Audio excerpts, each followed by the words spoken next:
So what's up guys, magandang gabi. So this is Jammer Hamito. So guys, meron na naman akong malikot na imahinasyon dahil syempre gusto kong bumili ng bagong sapatos pero ayaw ko kasi syempre gastos lang.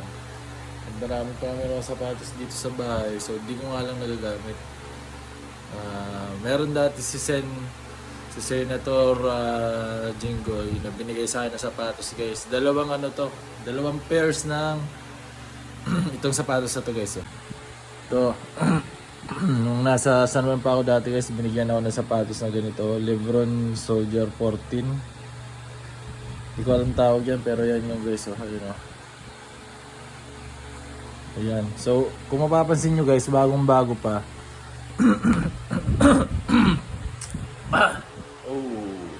May plima ako guys, parang kailangan ko ng sponsor na Solmux. So, eto guys, eto na nga. So, eto guys, ano to? Ang sintas niya kasi nandito sa loob. So, ang hirap niya tawag dito. Hirap niya isintas dati. So, eto guys, pinutol ko siya para pag-a-adjustan ko yung sintas niya sa loob. Nakatago kasi yung sintasan nito guys eh. So, pinutol ko siya. Nung naputol yung mga sintasan dito, binutasan ko dito guys kasi wala na siyang masintasan kasi naputol na to eh. Ito guys itong loob na sintasan na yan, ayan mga ganito. So ito ngayon guys, inimbento ko ngayon, binutasan ko siya sa mga gilid-gilid. Ito so kinuha ko yung sintas nitong Jordan 35 na hindi ko na rin nagagamit kasi super low, binili ko lang pero siguro panlakad yun na lang to guys. Ito yung ginamit ko dyan guys na pambutas. Ito screw nilagyan ko pa ako sa dulot. Tinusok ko. Ininit ko lang to para madali pumasok. So, dito pa yung isa nito guys. Pakita ko sa inyo. Dito sa may hagdan. So, ito talaga yung original itsura nito guys. Daddy, Oh. mag-workout ka? Hindi. Nag-aayos na ako ng sapatos. So ito guys ito yung tingnan nyo guys, sobrang tagal hindi ko nagagamit nasa hagdan lang yan pinalikabok. Ito yung original na style niya guys kasi ito kung mapapansin nyo pinutol ko na nga siya guys kasi ganyan yung style niya, nasa loob yung sintas niyan guys ang hirap i-adjust yan guys. Ayan, kaya pinutol ko yan, kaya ginanyan ko. So at least ito pinutol ko na. In-experiment ko na siya guys para magkasintas ng ganito. So, sayang naman kasi guys. Bagong bago pa mga ilalim yan. Tsaka syempre bigay ni Senator Jinggoy Estrada sa atin to guys. So, gagamitin natin sa mga games natin o sa practice muna para matry ko kung maganda ba yung fit ng ganyan yung style natin. So, ayan guys. Tapusin ko muna to. Ayan ko din ang sintas na galing dito sa Jordan 35. Ayun nga po sa ilalim guys. So ito yung ginagamit ko panlaro guys. Kyrie Irving. So nilagyan ko na rin siya ng graffiti So God, I love Jesus. So Jeremiah 7:10, 7:8. Saka yung jersey number ko. So trabahuin ko muna to guys. Pero hindi naman. So guys, ito na natapos ko nalagyan parehas ng sintas So Lebron siya na may lahing Jordan kasi yung sintas niya galing sa Jordan guys. So itatry natin to guys. So itong maganda pa yung suelas ito guys, makahit pa to sa court. Ito makahit pa rin. So ito makahit pa rin kasi ito guys sobrang low. Hanggang ito kasi labas yung sakong na to. So naiilang ko gamitin.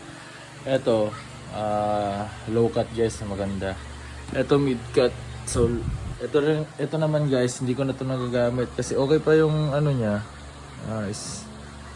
Spike niya sa ilalim kasi pag sa actual court madulas na.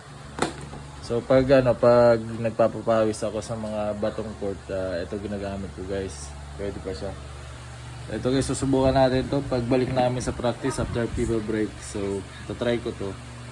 Pag maganda to guys, maganda paggalaw sa pako. So gagamitin natin sa mga outdoor game.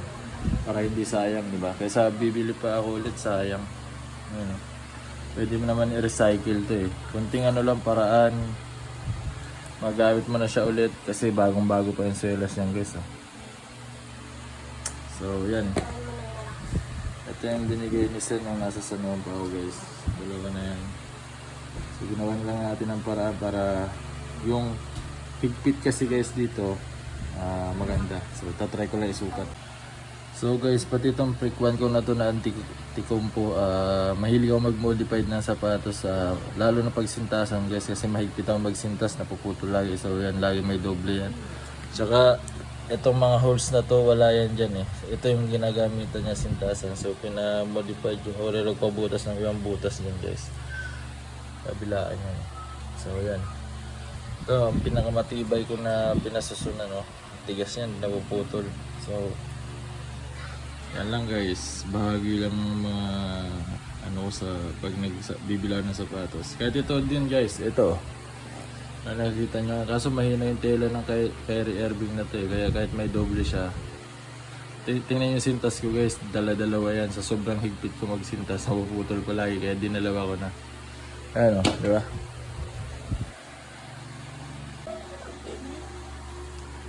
So yan guys, wala rin pinagkaiba sa brand nyo na sapatos eh.